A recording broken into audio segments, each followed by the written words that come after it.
Bonjour à tous. Alors, on va faire aujourd'hui, je vais passer quelques messages qui sont issus à la fois de résultats, de retours de dernières séances et un certain nombre d'autres messages que vraisemblablement il est important que vous entendiez. Alors bien entendu, je vous rappelle comme d'habitude, vous prenez uniquement ce qui résonne en vous, c'est-à-dire ce qui fait sens en vous. Il y a un certain nombre de choses qui peuvent vous toucher. Je fais référence à la dernière vidéo parue sur l'ancrage, concernant l'ancrage. Écoutez la résonance que ça a dans votre corps au niveau de la sensorialité, de où vous en êtes, et ne prenez pas si ça ne fait pas écho en vous. Cultivez votre discernement, toujours. En tout cas, c'est dans ce sens que je travaille avec vous en consultation individuelle. Donc en collectif, ça n'est pas là pour changer. Toujours du discernement, savoir où vous en êtes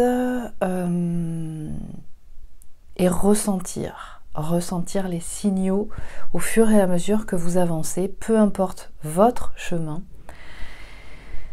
Très bien, alors on va commencer. Alors si vous écoutez cette vidéo, il y a de grandes chances pour que vous soyez ce qu'on appelle hypersensible. Sachez que les mots que l'on utilise pour identifier certaines âmes, certains individus manifestés ici, incarnés sur Terre, peuvent avoir le même sens. C'est-à-dire hypersensible égale haut potentiel. Il y a différents profils dans les hauts potentiels, ou zèbre, ou surdouance, sachant qu'il peut y avoir des facilités dans certains et sur certains concernant certains territoires d'intelligence, et peut-être moins dans d'autres. Peu importe le nom, le mot, on vous amène à considérer, si vous l'êtes, de l'intégrer en vous et d'approfondir la connaissance de ce que ça implique pour vous. Et ça, c'est très important. Il s'agit de savoir qui vous êtes, comment vous fonctionnez, ce qui fait partie de certains programmes qui sont obsolètes, qui vous ont desservi, et ceux qui sont en lien avec votre semence, c'est-à-dire votre essence. De faire la part des choses de tout ça, de savoir quels sont les programmes qui servent, ceux qui ne servent pas. En tout cas, probablement que vous avez à approfondir ce sujet-là si ça n'est pas encore fait. Il est très important que vous soyez à votre poste. Et pour être à son poste, peu importe votre poste, et il n'y en a pas un qui se ressemble, de ce que certains appellent mission d'âme ou mission de vie, il est important que vous sachiez ce qui vous anime, ce que vous êtes venu faire dans cette incarnation. Et qu'il y a des choses que vous savez déjà faire, donc que vous êtes venu apporter, vibrer, et d'autres choses que vous êtes venu apprendre. Donc il s'agit de rentrer dans l'expérience. Donc attention à la sémantique qui est utilisée, soyez clairvoyants, sachez comparer ces sémantiques pour identifier que, suivant les personnes qui parlent, suivant les livres que vous lisez, les informations que vous entendez, qu'on parle bien de la même chose. Ou pas. Bien souvent, on parle de la même chose. Là, on vous demande, pour être à votre poste, d'accueillir cette information pour mieux l'assumer, pour mieux l'intégrer. Alors, en termes de mission de vie, eh bien, ça commence par une chose très simple. ne vous prenez pas la tête outre mesure. Votre mission de vie, c'est de vibrer votre semence, votre essence. Donc ça peut être dans l'exercice d'un emploi qui n'est pas à proprement parler en lien avec l'accompagnement, la guérison, comme thérapeute par exemple, ou coach, mais où là où vous êtes, dans un domaine d'expertise qui est le vôtre et qui correspond vraiment à votre essence, vous venez chaque jour et vous vibrez votre essence. On vous rappelle que de vibrer qui vous êtes, et ça commence par savoir vraiment qui vous êtes, en assumant pleinement qui vous êtes, vous faites le job. C'est-à-dire que vous êtes dans votre mission de vie, déjà, dans votre mission d'âme. Peu importe où vous êtes. Alors, il y a une information qui est ressortie très régulièrement, dernièrement, et qui là fait vraiment focus. C'est attention à l'excès d'analyse, ce qu'on pourrait identifier comme mental, sur les situations, sur vous, sur quelle est ma mission de vie, sur quel est mon futur travail, qu'est-ce que je dois faire, etc. Attention, on a traversé des périodes, là, ces derniers jours, qui sont particulièrement intenses et qui stimulent, qui excitent la partie de pensée analytique concernant l'outil cérébral que vous détenez. Il est important que vous sachiez identifier les périodes, les environnements, les situations qui stimulent à l'excès certaines applications en vous. Donc il est important que vous soyez aussi conscient et que vous alliez vous référer à la météorologie énergétique. Alors là, je fais référence à des, par exemple, bulletins astrologiques. Choisissez celui que vous voulez, mais apprenez, faites-le vous-même, peu importe, apprenez à prendre en considération la météorologie énergétique qui varie suivant les périodes, parce que ça a de l'influence sur vous, sur tout le vivant sur Terre, et donc de ce fait, vous allez être plus en capacité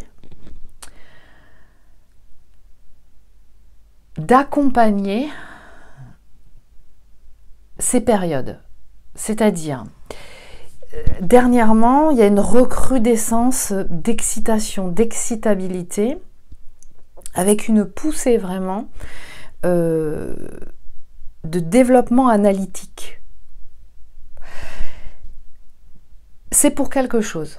C'est pour vous aider, si vous l'utilisez à bon escient, à développer un certain nombre de choses, de pouvoir voir comment de conceptualiser votre avancée. Par exemple, si vous êtes à l'étape d'un projet qui a commencé à bien mûrir, qui est clair pour vous, et donc de pouvoir mettre en place et d'imaginer, de percevoir les stratégies à mettre en œuvre pour pouvoir cheminer, évoluer dans la mise en œuvre de ce projet. Mais si vous êtes à une période où ça n'est pas encore tout à fait finalisé, où c'est encore flou pour vous, dans votre vie en général par exemple, ces influences-là vont outre mesure solliciter une activité analytique mentale qui va vous desservir et qui peut vous amener à ressentir et être traversé par des émotions qui, je vous le rappelle, ne sont jamais définitives, mais qui sont des signaux qui vous donnent une indication de qu'est-ce qui est important d'écouter là, qui est urgent, qui est là et qui attire mon attention, d'accord? Et de faire en fonction de ça.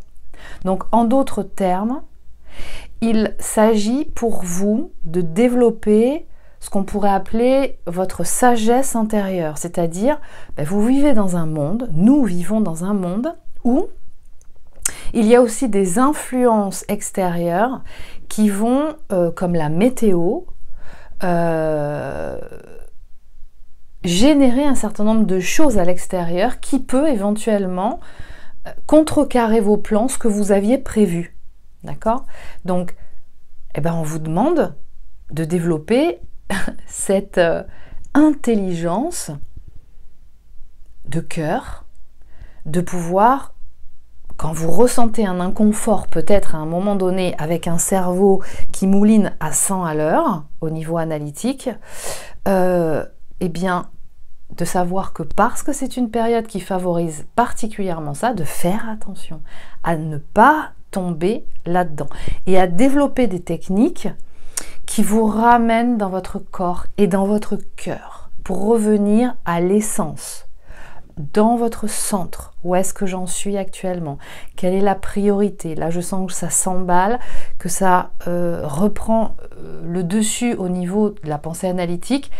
Est-ce que c'est justifié? Est-ce que c'est normal? Ça pourrait très bien être normal parce que vous pourriez être dans une phase de projet qui est vraiment quasi mûre, qui demande vraiment à rentrer dans la phase de mise en œuvre, et donc il y a une espèce d'excitation qui peut être tout à fait positive, de se sentir être poussé, d'accord? Dans ces cas-là, c'est toujours bénéfique de revenir à soi pour ressentir en soi les priorités. Notez, écrivez, matérialisez vos formes pensées, donc par l'écriture, par des dessins, peu importe, mais sortez-le à l'extérieur de vous pour éviter d'embourber votre cerveau. Alors ça, c'est une phase qui était très intense et dans laquelle nous étions ces derniers jours. Peut-être c'est encore ressenti actuellement, là, pour certains. Peut-être ça va durer encore un peu quelques jours. Bien évidemment, vous adaptez parce que tout le monde n'est pas forcément sensible de la même façon à tout ça. Et donc, il n'y a personne de meilleur que vous qui soyez en capacité de savoir ce qui vous convient le mieux, comment vous fonctionnez et ce à quoi il vous faut être attentif pour bien fonctionner. Donc vous voyez en quoi c'est fondamental que vous sachiez comment vous fonctionnez, qui vous êtes. Donc ça veut dire connaître vos hypersensibilités, vos hyperesthésies. Où est-ce que ça joue beaucoup? Donc vos zones d'excitabilité chez vous, très important. Pourquoi? Parce que il vous faut les protéger. C'est-à-dire que ces canaux d'hypersensibilité sensorielle sont des opportunités de capter des informations que les autres ne captent pas. Pourquoi? Parce que vous êtes précurseur. Parce que vous êtes en capacité de capter ces informations pour pouvoir en faire quelque chose. Donc la question c'est, qu'est-ce que vous en faites? Si vous le vivez comme une punition parce que vous n'êtes pas comme les autres, c'est là où ça risque de poser problème. C'est un cadeau dans le sens où cette capacité de percevoir des informations que la plupart ne peuvent pas capter, c'est pour mieux les utiliser et élaborer toutes les transformations et les adaptations dont le monde a besoin aujourd'hui. Et encore une fois, les profils qui sont les vôtres, qui sont précurseurs, sont incarnés aujourd'hui pour répondre à cette nécessité de transformation de la civilisation terrestre. Donc c'est ce qu'on appelle le nouveau monde. Donc, est-ce que vous faites quelque chose de ça? Si vous le vivez comme une injustice ou une difficulté ou un handicap, vous risquez de rentrer dans un phénomène de victimisation qui ne permettra pas à votre âme de continuer d'évoluer. Votre âme a besoin de continuer d'évoluer. Donc, sachez comment vous fonctionnez. Connaissez vos hypersensibilisés pour pouvoir vous en servir à bon escient et les protéger quand vous sortez au monde. Parce que vous avez à sortir au monde. L'objectif n'est pas de rester chez vous à rien faire. Vous avez une place à certains niveaux dans cette société pour justement être force de proposition et acteur de cette mise en œuvre de transformation. Ça, c'est quelque chose de fondamental. Néanmoins, il se peut qu'actuellement, là, ces jours-ci, ces semaines-ci, on va voir le temps que ça va durer, et peut-être même pour certains depuis un certain temps, c'est-à-dire depuis cet été, vous avez peut-être commencé à sentir que ça a bien intensifié, on va dire ça comme ça. Il y a ressenti de rester un peu seul, voire même de s'isoler, pour revenir à soi, pour ressentir vraiment au plus profond de soi ce qui correspond à soi, c'est-à-dire à l'âme. Où est-ce que j'en suis là?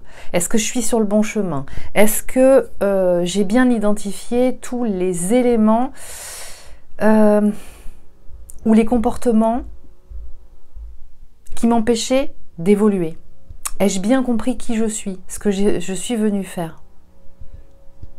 Et qu'est-ce que je peux mettre en œuvre justement pour continuer d'évoluer? Donc là, il se peut que vous ressentiez une phase de repli sur vous.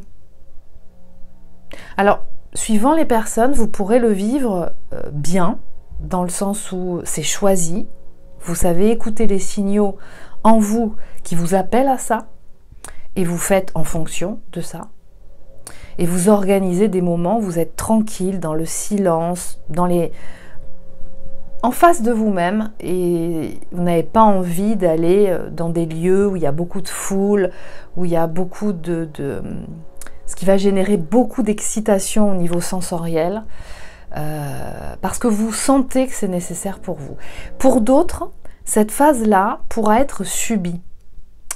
C'est-à-dire que c'est un peu comme si la vie ou l'univers vous amenez au travers de une, voire différentes expérimentations malencontreuses, j'ai envie de dire, vous amène à vous retrancher.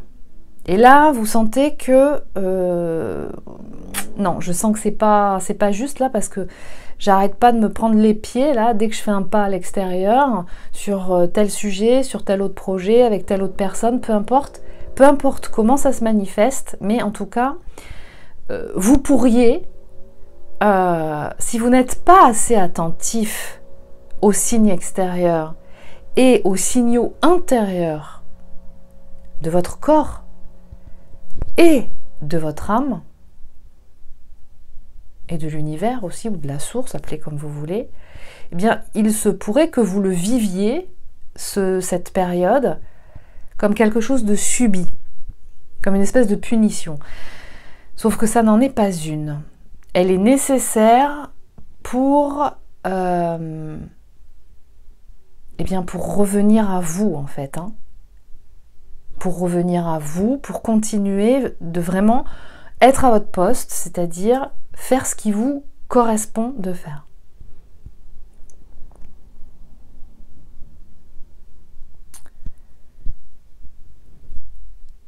Alors, il y a une notion pour certains de choix à faire. Alors, il se peut qu'en termes de... suivant dans quelle configuration vous êtes, des amis, que vous sentiez que vous ne